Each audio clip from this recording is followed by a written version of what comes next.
Have you ever heard about the Maya civilization? You probably have. They're famous for their incredible pyramids, like Chichen Itza, their super advanced calendar that had people freaking out back in 2012, and their complex writing system.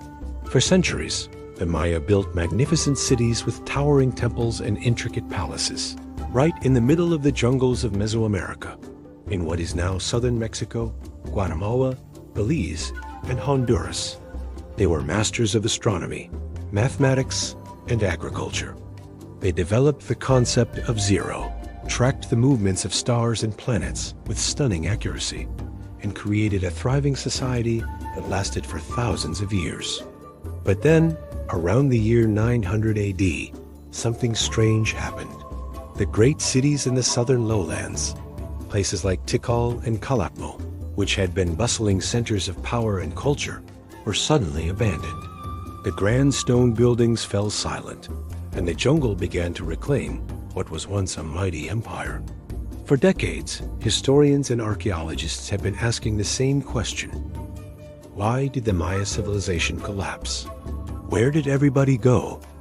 It's one of history's greatest mysteries. Today, we're going to dive deep into this puzzle, explore the leading theories, and uncover the truth about what really happened to the Maya. The most popular theory, and the one with the most scientific evidence, points to a devastating, prolonged drought. Imagine a society that depends entirely on rainfall for its water. The Maya built huge reservoirs and complex irrigation systems. But even these weren't enough when the sky simply refused to open up. Scientists have studied sediment cores from lakes and cave formations in the region, and they've found clear evidence of a massive climate shift that started around 800 AD. We're talking about a mega drought that lasted for over a century. Less rain meant failing crops.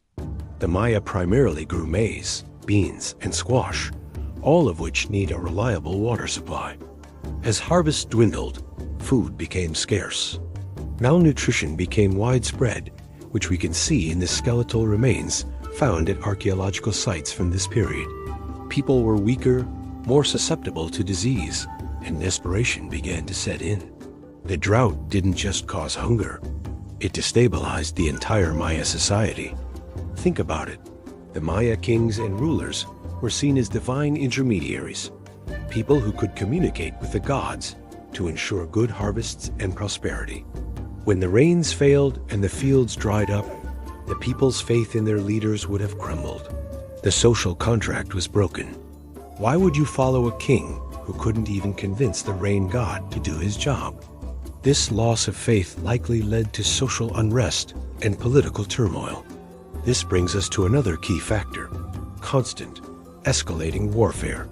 The classic Maya period wasn't exactly peaceful. The various city-states were often in competition, fighting for resources, territory, and influence. But as the climate crisis worsened, this warfare became much more intense and destructive. It was no longer just about capturing rival nobles for ritual sacrifice. It became a desperate struggle for survival. Cities fought over dwindling water sources and fertile land. Archaeological evidence shows an increase in fortifications around cities during this late classic period. We also find evidence of battles getting more brutal. For instance, recent discoveries at the ancient city of Aguateca in Guatemala show the city was burned to the ground in a massive final attack. Inscriptions tell stories of star wars, which were astrologically timed, all-out conflicts designed to completely obliterate a rival kingdom. This endemic warfare would have disrupted trade routes, destroyed fields, and forced people to flee their homes. It created a vicious cycle.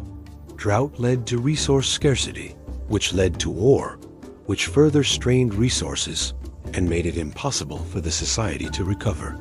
The kings, instead of working together to solve the climate crisis, were busy fighting each other, draining their cities of manpower and resources until there was nothing left. The system was eating itself from the inside out. So we have drought and warfare, but that's still not the whole picture. Another major contributor was environmental degradation. The Maya were brilliant engineers, but they were also victims of their own success. To build their massive limestone pyramids and palaces, they needed a huge amount of fuel. They burned vast quantities of trees to heat limestone into the plaster and mortar they used for construction. We're talking about needing to clear an enormous area of forest just to build a single temple.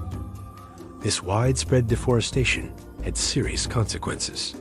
Trees help retain water in the soil and contribute to the local rain cycle. By cutting them all down, the Maya may have inadvertently made the droughts even worse. The cleared land also eroded more easily, washing away fertile topsoil that was essential for their agriculture. So, as their population grew to its peak, their impact on the environment became unsustainable. They were essentially sawing off the branch they were sitting on. This combination of self-inflicted environmental damage and a naturally occurring megadrought was a lethal cocktail. The very foundation of their civilization, agriculture, was collapsing beneath their feet. So, with failing crops, endless wars, and a loss of faith in their leaders, what did the people do? They voted with their feet.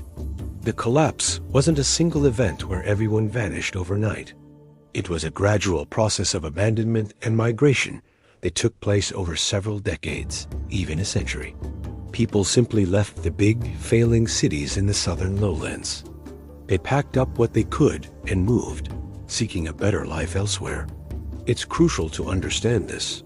The Maya people didn't disappear. The political and social system of the southern city-states collapsed, but the people survived. They migrated north to areas in the Yucatan Peninsula, like Chichen Itza and Mayapan, which continued to thrive for centuries after the southern cities were abandoned. They also moved into smaller, more sustainable villages in the highlands and along the coasts. They adapted. They changed their way of life, moving away from the model of huge cities ruled by divine kings. So, the idea of a mysterious disappearance is really more of a myth. It was a transformation, a demographic shift, and a profound change in their political structure.